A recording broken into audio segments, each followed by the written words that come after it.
Welcome to Sevier Heights. If it's your first time with us online, we're so glad you dropped by. And if you're here to rewatch a past message, you're in the right place. If you have questions about service times, giving, next steps, or if you want to learn more about who we are, click the link in our description or just visit sevierheights.org. Thanks so much for being here. Let's jump into Sunday's message. Well, good morning. My name is Doug, and I serve on staff as one of our pastors. And it may not feel like it to you, but today is actually a really big Sunday in the life and rhythm of our church, because today marks the end of our summer calendar, and together we start our march towards fall. So you might be saying, well, wait a minute, it's 90 degrees outside. I still got one more little getaway planned. Yeah, I know. But in the next couple of months, listen, schools are going to reopen, pools are going to close, midweek and small groups are going to restart, the walk is going to return, UT football is going to kick off. Small groups, UT football, go Vols. All right. Listen, Abide and Guys Night is going to happen next month. And then you're going to get your social media filled up with people with their, pumpkin spice lattes. And did I mention Tim is going to be back soon, okay? So, had a sweet time. My wife and I got to spend some time with Tim and Jenny on a walk, and then ended up just sitting outside with them for a couple of hours and just encourage him, take his time, that he knows you guys love him. He can't tell you enough for how well you have embodied the hands and feet of Jesus for he and his family over this past, now over a month. But he just wanted me to let you know how thankful he is for you. And we are excited to see him back soon, okay? But in the meantime, we're going to start a new series together this morning. And Tyler and I are going to try to navigate the next few weeks of that together. And we're going to call it Make It Count. We're going to call the new series Make It Count. And let me start by asking you a question. Have you ever had an unexpected moment that happened in your life at an unexpected time, and it had an unforgettable result? I mean, this is the kind of stuff country music songwriters live for, right?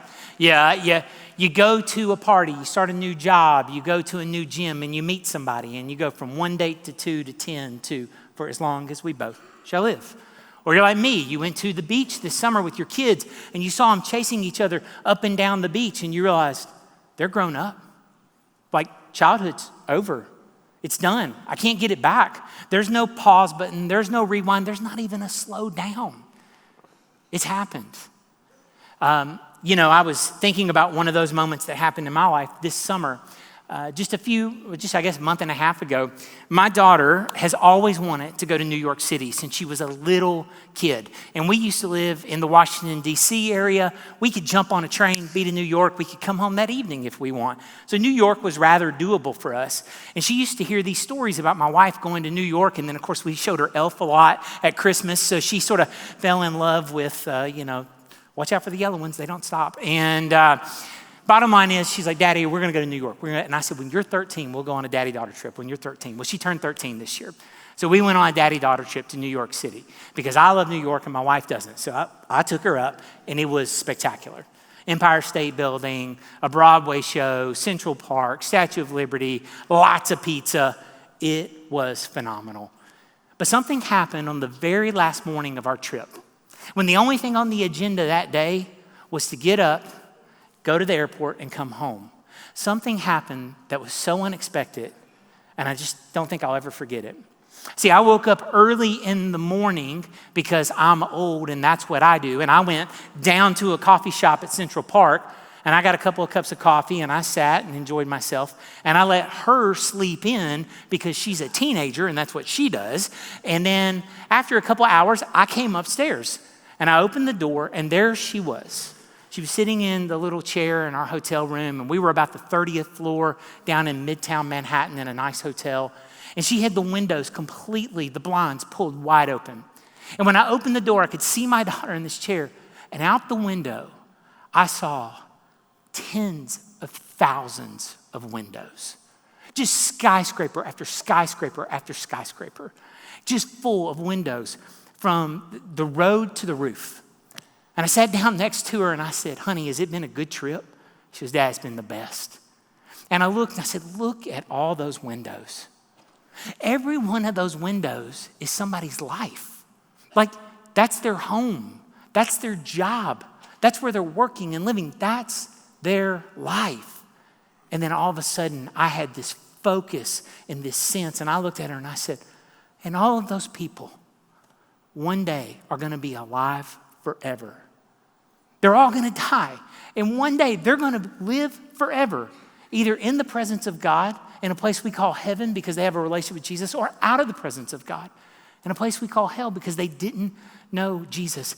And I looked at my daughter on this unbelievable morning and I said, we have to make our lives count. We've got to make it matter. Not just me, but you, hon. Like, you have to outlive me. Now, we don't have to reach New York, but we can't waste this thing that we've been given. We can't waste this opportunity we have to know Jesus in our life. We have to make sure that we do something with it. We have to make it count. Well, the bottom line is I came home 2 days later, showed up here at church. That's the day Tim had his heart attack. And on Tuesday, we had a staff meeting. And nobody knew what was going to happen. Nobody knew where we would be right now, except for Jesus, right? But we met together as a staff, and I said to the staff, I said, look, I don't know what's going to happen. We're going to trust the Lord. But I know this. Sevier Heights always has been and will always will be a place that makes Sundays count. Then we make it matter. We help people say yes to Jesus. We help people move from wherever they are to wherever God's calling them to be in their life, and nothing's going to change about that. And from that moment, sort of birthed a series that Tyler and I put together just called Make It Count. And the reason it all matters is because we say lots of values here. We want to shape the way a city views church. We want to reflect the purpose and personality of Jesus. Worship is our passion. Community is our design, all that. But what drives it all? Because people live forever. Because people live forever.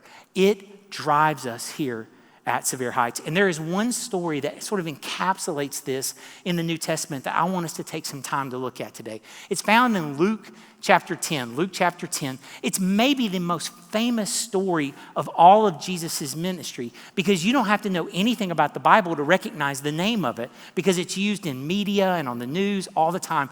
And it's this. It's called the story of the Good Samaritan, the story of the Good Samaritan. And we're going to look today at a conversation Jesus has. It's an old conversation, and I hope you hear it in a new way.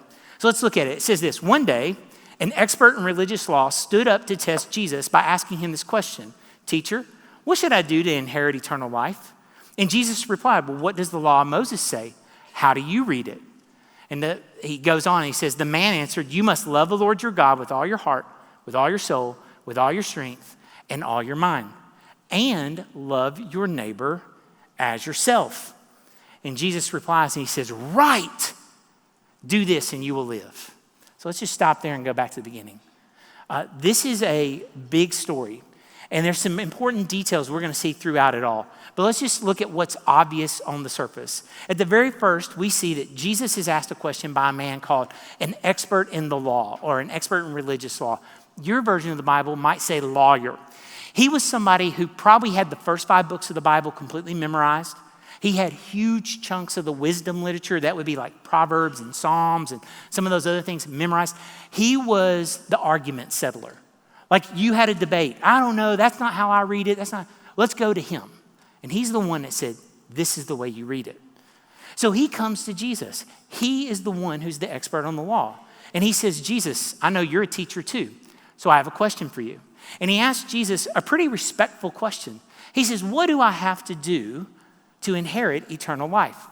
Now, this is a really common question. As a matter of fact, it's asked multiple times during Jesus' ministry. And we see he answers it multiple times in his ministry. What that means is people 2,000 years ago were wondering this. And if you're in the room and you're wondering it now, that's absolutely normal, healthy, and right for you. What do I have to do to have eternal life? And I love what Jesus does. He turns it and he says, well, you're an expert in the law. You have it memorized. What do you say? How do you read it? If somebody asked you that question, how would you answer it? And the teacher of the law says to Jesus, he goes, well, you got to love the Lord with all your heart, soul, mind, and strength. That's something called the Shema. It's from Deuteronomy. And everybody that was a good Jewish citizen, a good follower of Judaism, knew that to be true. But then he does something special. This teacher says, and you have to love your neighbor as yourself. Well, that's the same answer Jesus gives multiple times in the New Testament. So either this man had heard Jesus answer it that way in the past and knew it was right, or this man had come to a realization.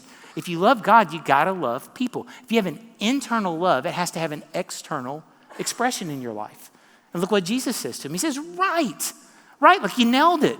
He says, do this and you will live. The problem was, this man was not actually right. And we see that because of the next question. He looks at Jesus and he goes, and who is my neighbor? It says that he wants to justify himself. Let me see if I can explain it. He wants to narrow the argument in to just a few people that he has to love, so he can widen the margin of people he doesn't have to. He wants to make this really super specific. And when he does it, you can almost feel Jesus go, ugh, you don't get it. You don't get it. Like, you answered the question right. You have intelligence. You know the right answer. You just don't have wisdom. You're not applying it rightly in your life. I have a friend who says all the time, the difference between intelligence and wisdom is pretty simple. Intelligence is knowing tomato is a fruit. Wisdom is knowing not to put it in a fruit salad, right? I mean, it's like there's a difference. We all know there's a difference between being intelligent and wise. So what happens? Jesus, he very patiently says, I'm going to tell you a story. I'm going to tell you a story. And what he's going to do in this story is he's not going to answer the man's question. Remember, the man asked the question, who is my neighbor? Jesus is going to tell him a story, and he's going to answer a much bigger question that you and I face today. And it's this: what is a neighbor? What is a neighbor? This whole thing is about what is a neighbor. So listen to what it says. Jesus replied with a story. A Jewish man was traveling from Jerusalem down to Jericho. Stop right there. This is a made-up story that has real truth. It's called a parable. It's a made-up story with real truth. It's one of Jesus' shortest little stories he tells, but it has the most amount of details in it. There are some very important details right here. The first is, he says to him, hey, there's a man who's from our country. He's our ethnicity. He's our nationality. He's Jewish. I'm Jewish. You're Jewish. He's one of us. And he's going from a real town we both know called Jerusalem, still exists today, and he's going down to a town called Jericho, which still exists today, okay? There's still a place that would be where Jericho was. And instantly, this man and everyone else listening would have known where Jerusalem and Jericho were, and they would have known the road. It was sort of a notorious path to take in your life because it was very difficult to navigate. The descent was about 3,300 feet from Jerusalem to Jericho, and it was 17 miles long. If you did it in a day, it was a haul. Let me give you an example. If you have hiked Mount LeConte from Alum Gap, you have done 11 miles, and you've done 2,700 square feet, or 2,700 foot of elevation, 2,700 square feet. I don't even know how to do square feet. I failed math, okay? So you went a long way, and it was hard. You were sweaty. Here's the thing. Add 5 or 6 miles and add 500 or 600 feet of elevation. This was a notorious road because it was rough, it was rugged. Let me tell you what you did. You never go on the road alone and without a reason. Never go by yourself. You always take somebody with you. Buddy system. You got your buddy. You got to have a buddy if you're going to go on the road from Jerusalem to Jericho. And you got to have a reason. You don't just do it because when you go on that road, you're moving with a purpose. A bunch of my friends are Marines and they go, we move with a purpose. That's what you're doing. You're not taking your time when you're on this road. So what happens?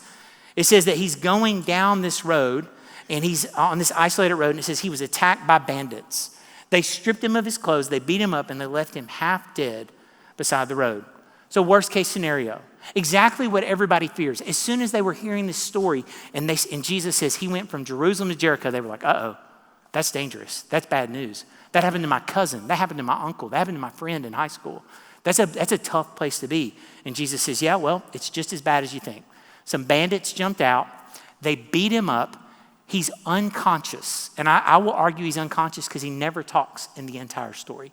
He never has the ability to cry out for help. He never has the ability to offer something to somebody going by and saying, I don't have it with me now, but if you'll get me out of here, I'll give you $100,000. Now, this man doesn't speak. He's bloody, he's naked, he's defenseless and helpless. He's just laying there. It is the worst case scenario. But Jesus continues, and our first character enters in that could be a hero. It says, by chance, a priest came along, but when he saw the man lying there, he crossed to the other side of the road and he passed him by.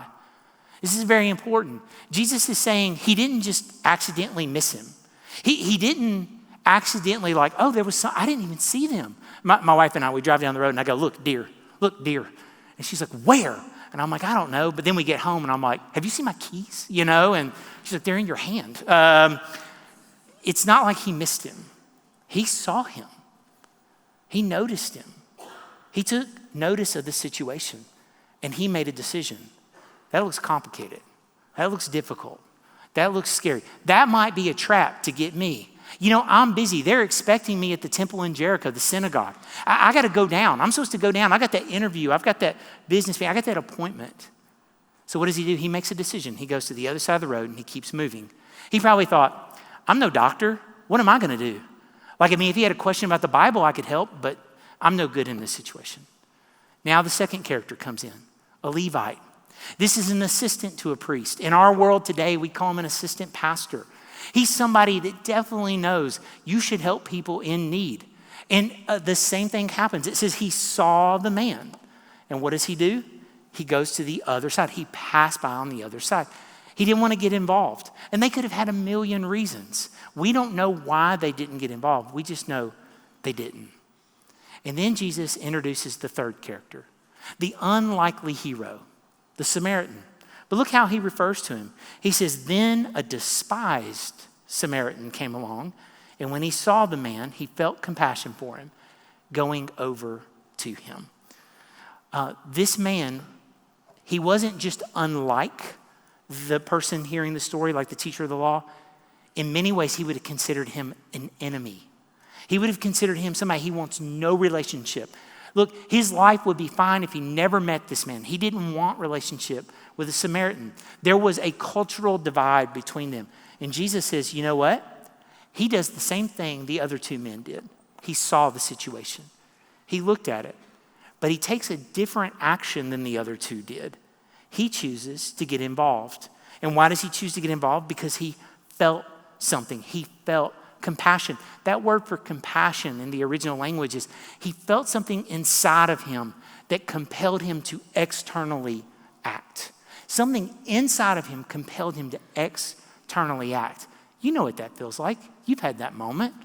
It's unique to you. You've had a situation where you're like, I got to step in and step up. I've got to do something. If I don't do it, who will do it? And that's what he felt. So he acted on what he felt. And you know what we learn from this moment already? We learn a universal truth that is applied then and now. And here it is. You ready? Obedience is rarely convenient, and loving people is rarely efficient. Obedience is rarely convenient, and loving people is rarely efficient. The most likely case of why this man was going from Jerusalem to Jericho was for an appointment. He probably had a meeting. He probably had a business meeting of some sort. And he had to make time from where he started to where he was going. He had things to do. But then he encountered something he couldn't ignore. And obedience became something that he had to choose in that instance. And it was no more convenient for him than it is for you and I. Obedience was not convenient. And to make it even harder, when he chose to love this man, it was very inefficient in his life. Look, if you want to live a very efficient life, you will never effectively love people. If you want to live an efficient life, you will never effectively love people, because efficiency and effectiveness don't hold hands. They actually repel each other many times. The key to living a very effective life when it comes to loving God and loving others is to allow it to slow down, which is one of the hardest things we have to do in our life. So let's look at how this plays out. It says he goes over to him, and the Samaritan soothed his wounds with olive oil and wine, and he bandaged them. Then he put the man on his own donkey, took him to an inn where he took care of him, and the next day he handed the innkeeper 2 silver coins, telling him, take care of this man, and if his bill runs higher than this, I'll pay you the next time I'm here. I want to show you how this love for this man became very inefficient in this Samaritan's life. The first off, he walked up and the man was naked and wounded. He takes and dresses his wound. How did he do that? With his own clothes, with his own wine and his own oil that he needed in case this happened to him. It cost him something that he actually needed in his life. Look, this situation was messy. Then what does he do? He takes the man and somehow gets him on his own animal. And it's not like he had multiple animals. He would have had one that he was traveling on, which means to put this man on his animal means now he has to walk in front of the animal. That is incredibly inconvenient for him. And then what does he do? He takes him to an inn. Now, we can read this story a little bit like he took him to an emergency room. Like he brought him in and he said, can you take care of my friend? That's actually not what happens. He goes to the inn, he checks in, he takes this man, he doesn't know, his enemy, and he lays him down and he cares for him personally through the night. And the next morning he gets up and he gives 2 days' wages to the innkeeper. He says, this should be enough to cover the trouble you'll go through to take care of him. When I come back through, I'll square up with you, put it on my tab. Look, this cost him money and it forced him to stay engaged. This is a very detailed story about what he did. And in light of all this, you're probably left with one big question. Why would he do this? Why would a Samaritan ever get involved in this messy situation? Why would he inconvenience himself when he was clearly a busy person? Why did he put himself at risk to help a stranger in need? Why did he spend his time, his money, and his energy on somebody he had nothing in common with? And the answer is pretty simple and pretty complicated. It's this: because the Samaritan felt love for this man. The Samaritan felt love for this man. And you know, when I think about love, it's complicated because love is one word that has lots of meanings. There is a shallow meaning to the word love that many of us know and recognize. It's when love is simply a feeling you have. Love is a feeling. But deep love, that's when an action is associated with it. It's when love is expressed. Let me see if I can say it a different way. It's when our love for drives us to a willingness to choose to. It's when your love for drives our willingness to choose to. Now, if you're married in the room, you know this is true. You don't even have to be married for more than a month to know it's true. Listen, I'm going to read to you an excerpt. It's a little long, so hang with me. I'm going to read to you an excerpt I do in every wedding. I am looking around. I've done some of your weddings in the room. And if you're married and you've been married a while, your wife might grab your arm and go, do you remember that? And if you're not married and she grabs your arm and says, oh, just get ready. Okay, here it comes. Let me read you this excerpt. I read this at every wedding. As unromantic as this might sound, there's 2 absolute truths you must embrace about love. The first is this: love for your spouse is a choice. Seeing love as a choice is not a popular concept in the world we live in. Typically, love's characterized simply as a strong emotion. And while this is often how a relationship that will lead to marriage will start out, it's not the norm for what love truly is. Because the second truth about love is that love for your spouse will come at a cost in your life. Even today, on your first day of marriage, by choosing to take each other as husband and wife, you give up the rights you woke up this morning with. You were not a husband this morning and you were not a wife. You were free to do as you wish without recourse from the commitments you have made to each other today. However, you have chosen to take on the welfare of one another, and to do so, you must choose to live for the betterment of the other person. And here's the truth. Sometimes marriage is going to be great. Some days in marriage, it's going to be easy to choose the other person. But some days it's going to be hard. Some days you're not going to feel like laying down your rights and living sacrificially. You won't feel like choosing them. And when those days come, I want to encourage you to remember the promise you've made today to love your spouse the most, even when they're at their worst. And I want to ask you to let that promise be fueled by God's promise that He has chosen to love you the most, even when you were at your worst. My wife has been to lots of weddings where she's heard me say that. And sometimes she'll look, and when I say, some days marriage is easy, she goes, and I go, some days marriage hard. And she goes, all right. If you're married, this makes sense. Yeah, love's a feeling, but love more often than not is a choice. It was a choice then, it's still a choice now. So look at how Jesus summarizes it. He says to the man, now which of these 3 would you say was a neighbor to the man who was attacked by bandits? And the man replies, the one who showed him mercy. Then Jesus said, yes, now go and do the same.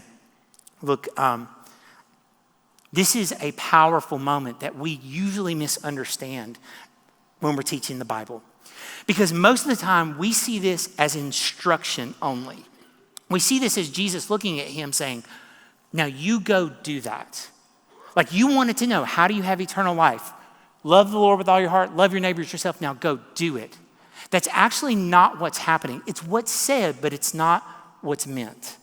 Because what Jesus is actually doing here is not giving instruction to this man, he's giving an invitation. He says, who's the one that was a real neighbor? You notice how he answered? The one who showed mercy, the man who showed mercy. He couldn't even say Samaritan. He couldn't even love a made-up person in a made-up story. How in the world is he ever going to love his neighbor in real life? And Jesus is trying to say to the man, you see it, right? Like you can't do it. Like you can't even love this man that doesn't exist. So how in the world do you think you're going to love somebody that's really in front of you? And what he's doing is he's hoping the man's going to go, Jesus, I can't do this. I can't do this on my own. I need help. I need to know, how can this happen? And Jesus says, don't worry, I did it for you. But one of the saddest parts of this story is this man never responds. It's almost like he gets angry that he can't get the question right, and then the conversation just ends. And we find that he faces something that is so dangerous for all of us in our life, and it's this: knowing a lot about God is no indication that we truly know God. Knowing a lot about God is no indication you truly know God. It is certainly not an indication that we live like and love like him. This is very dangerous. This man was hiding in plain sight. Of all the people they would thought know God, it would be him.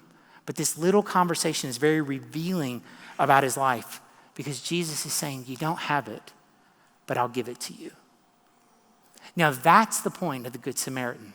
It's not to tell this man how to live. Ultimately, it's to tell him what he needs. But remember, there's multiple people listening. One of the groups of people that are listening are actually the disciples. And with Jesus, he's trying to say to them, now, you heard all that, right? There is your example how to go follow. See, just like then, we are in a room now listening to the teaching of Jesus. And there's two groups of people. There's one group of us in here right now who need a relationship with Jesus, who you're trying the hardest to have a relationship with God on your own, but you can't do it. You can't figure it out because it's impossible to do it on your own. And Jesus is inviting you to accept what he did for you. The other group of people are people who already have decided to follow Jesus. And he's saying, now this is how you go live in response to the love you've received. See, basically what he's saying is you need to go make your life count. Use it to serve others. And you may say, man, serving sounds really complicated. Yes, obedience is rarely convenient and loving people is very inefficient. I understand, but Jesus, he is basically trying to drive this answer into us, that serving is less about who you're serving or where you're serving, and it's more about if you're serving. Serving is a lot less about who or where. It's more about if. Is it a part of your life? Has an internal love that you've received from God created an external expression in your love for others? You know, at the beginning of our time together, I told you a story about my relationship with my daughter and that we went to New York. And I told you that I had this sort of clarifying, focused moment of like, we need to make our life count because people live forever. But actually something else happened. We went to LaGuardia Airport, and the time it took to fly from New York to Knoxville, I had opened my phone and wrote some notes. I had wrote a little diagram, a picture, and I want to show it to you because I shared it with our staff. And I said, did this make sense? And they said, yes. I said, would it encourage the church? And they said, I think so. I wrote that I wanted Sevier Heights to be a place that always helps people say yes to Jesus. And in every Sunday morning that we gather together, there are 5 yeses in this room. There's always 5 yeses. You are one of these 5 yeses right now. And I drew it with a little infinity symbol. And I want to see if I can walk through these 5 yeses with you to end our time. The first yes, it's a big yes. It's the first yes is when you say, I'm going to go to church. Like, I don't know, it's your first time here. Maybe you came with a friend. Maybe it's somebody you're dating and you came with them. Or maybe you're facing one of the three big knots in your life, the NOTs. You're not from here. You're just trying to find a church to connect with in the community. Or maybe you faced something this week you did not expect. You got a phone call, you had a conversation you did not expect, and it just drove you to come here. Or maybe you've been facing something for a while in your life you're not handling well. You're just not handling it well, and you're like, I've tried everything else, I guess I'll go to church. But the first big decision, the first yes that is always in this room is you're gonna go to church. We say it to our host team, the people in the parking lot and they hold the doors. Every Sunday is somebody's first Sunday, and every Sunday is somebody's last. We hope you have a great experience this morning. We hope that you feel closer to Jesus when you leave than when you got here. And we hope it leads you to the second yes, which is this: man, I wanna come back. That was awesome. Like, I don't remember church being that way. Like the music and the teaching and the kids' experience, and somebody was nice and gave me their seat, and I was able to park, and people were waving, the doors were open, they had caught, like, I think I want to come back. You know the term we hear people say a lot to us? They'll say to our staff, they'll go, that's not what I thought. It's different than I thought. And you know what happens? You come back a second time, and then a second month, and then a second year, and hopefully it leads you to the third yes, which is this: I want to follow Jesus. Like it finally, I get it. I'm doing it on my own. I'm not supposed to do it on my own. I want to follow Jesus. And you saw two young students who just went forward and publicly expressed they are followers of Jesus through baptism. But if you were here last week, you saw something that was so special that we thought we'd show it again to you this week, because you saw a daughter, a father, and a grandfather all come forward and publicly declare they are saying yes to Jesus through baptism. And you know why they did it? Because her adult brother got baptized before them. And they said, we need this in our life. So if you hadn't seen it, we want to show it to you. And today we get to see a father and a daughter take that step of going public with their faith. And that is so worth celebrating, and as if the story couldn't get any better, in seeing how his family has responded. The grandfather, named Daniel, will also take that step at 85 years old, showing us that it's never too late. It's never too late for us to take our next step. I'm not crying, you're crying, okay? So, isn't that awesome? That's a big yes. It started by saying, I'll go to church. I'll come back. I want to follow Jesus. And you know what happens? You cross over to the other side and you get an opportunity to say, I'm going to start investing my life here. Like this place, something's happening. I'm changing. I want to invest myself. I want to pour myself out, my time, my talent, my treasure. I want to invest it here because something has happened. Somebody's made an investment in me that has changed me. And you decide, I want to make it count. And can I just tell you, one of the biggest dangers that happens when people meet Jesus is they decide they want to change the world. And that is awesome. But I heard a pastor say to a bunch of college students once, before you go change the world, how about changing a diaper? Look, you want to invest your life in a way that matters. Why don't you start right here, right now? Hold a baby, hold a door, hold a microphone. Be big enough to be small and to help someone else. Say yes.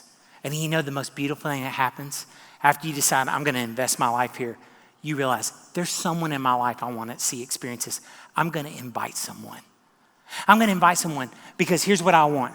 I want them to go to church. You say, you can sit with me. And then I want to go to lunch with them. And they say, I'd like to go back. And then you're here for their baptism when they decide they want to follow Jesus. And then you help them join your small group or start serving at a door with you or helping in preschool or going to summer camp because they invest their life. And then you go, there's somebody I want to invite. And it happens over and over and over again. But I have something difficult I need to make sure you remember this morning. As beautiful as this infinity loop is, it only happens on this side of eternity. Because once we die, it's gone. There are no more yeses we get to say. We have to make a decision on this side of the grave if we want to make it count. So this morning, if you're in the room and you're like, this is it. I'm ready to say yes. Like, I'm ready to say yes to following Jesus in my life. We want to help you have that conversation. After the service, we'll have some friends at this door over here, and we'll love to have a conversation and walk you through that. But most of you in the room have already done that. It's time for you to say, I'm ready to invest or reinvest. Like, I was invested, and then we had a baby. I was invested, and then the kids moved out, and I'm an empty nester. It's time to reinvest. It's time to say yes so that someone else can say yes in their life. And we know it can be hard in this room. It's a big church. Like, how do I even get involved? I mean, it's got to have some sort of secret handshake to know how to get serving here. Well, that's not true. And we want to invite up a voice of somebody you all know and you love and you trust. And you know why you know and love and trust him? Because he's been investing his life here since he was a college student at the University of Tennessee. And over my 8.5 years of knowing him, he has served in every single ministry area in our church. And he can speak to you with authenticity about what it's like to help in our preschool children, to help on our host team, to help in students, to help in college, to help with our services. And his name's Kari Butler. So Kari, would you come up and you tell us, how do we act on this? How do we say yes as we choose to follow Jesus? Absolutely. So one of the best ways that we can say yes this morning is just by understanding that that yes is a yes to a beautiful invitation of what God is inviting us into. He's inviting us to be a part of the life change that's happening right here at this local church. And as you get invested, you're able to help us shape the way a City Views church. And we want to help make that next step as clear and as simple as possible. So that's why in every single seat this morning, we have these cards. And on this card, I know right now, maybe you've got your phone in your pocket or your phone is in your bag. We would even invite you to take that out right now so that you can scan this QR code and you can see each and every single area where you can get involved, where you can get invested. Like Doug said, for many of us who are in this room, maybe it's just saying, hey, I'm willing to hold a baby. I know that for one, and my wife is in here as well, we're so thankful that people are willing to hold babies. We have a 17-month-old, and as much as we love him, he is so rambunctious and he is so loud that we would not be able to contain him in this room. And there are people who are willing to serve in that area. There are so many people in here that maybe God has gifted you with creativity. You have an eye for photography. You're able to help in that way. There are so many other ways that you can get invested in this church, and we want to help you to take that step. Doug, I know your wife serves on our host team. We're grateful for that. But this morning, no matter what that step is, we would love for you to take an initial step in that direction. Just fill this out. Know that that doesn't mean that you're going to have to serve next Sunday, but what that does mean is that we now have the opportunity to have a staff member come alongside you. They'll reach out to you this week and let you know what a Sunday morning would look like, what a Wednesday night would look like as you take that step to serve. And maybe this morning you have a few minutes after service. Well, if you noticed in the front main lobby, it has a little bit of a different setup than it typically has. And the reason for that is that we will have a staff member there representing each ministry area right there by all of the big windows, and they're ready to talk with you about what it would look like for you to take a step in that direction. And I love this story, this parable of the Good Samaritan, because ultimately every single one of us has the same decision to make. We have a choice, just like the priest had, just like the Levite had, just like the Good Samaritan had, and we can choose to be obedient and to be a part of investing our lives, because there is every single person that is in this room right now wants to make the most of our lives, and Jesus has showed us that we can do that we can make it count by pouring out our lives for one another. So we're so grateful that you're here with us this morning, and we all get to end our time together by responding in worship. So let's pray. God, we thank you for this morning. God, we thank you for your word. God, we're thankful that we live in a place where we have unfettered access to your word and that we can see how you live this life, that we can see how you've shown us the best way. God, and I just pray that we would respond wholeheartedly. God, that we would respond in an exciting way, knowing that your way is better than our way. Your way is better than the way of the world. I just pray that you would give confidence to the person who's in here who maybe doesn't think that they have enough or they're good enough or that they followed you long enough to be able to serve. God, I pray that you'd give them the boldness to take that step, and we thank you for your son and what you've done for us. We pray this in Jesus' name. Amen.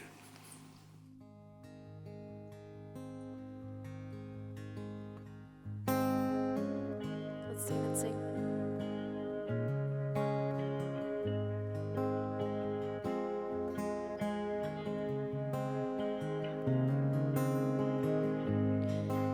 it's bandaging the broken or washing filthy feet, here I am, Lord, send me. If it's loving one another, even when we don't agree, here I am, Lord, send me.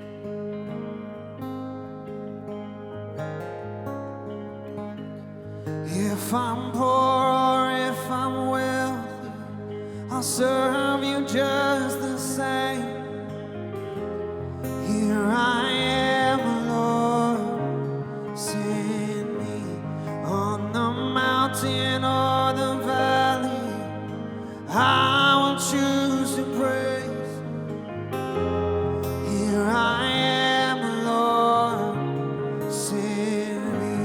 If I'm known by how I love, let my life reflect how much I love you. I love you. And before you even ask, oh, my answer will be yes, 'cause I love you. I love you.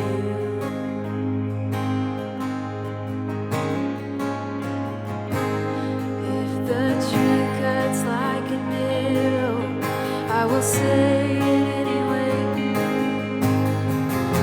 Here I am, Lord, send me. If it means that they'll reject me, Lord, I will still obey. Here I am, Lord, send me. If I'm known by how I love, let my life reflect how much I love you. I love you. And before you even ask, oh, my answer will be yes, 'cause I love you. I love you.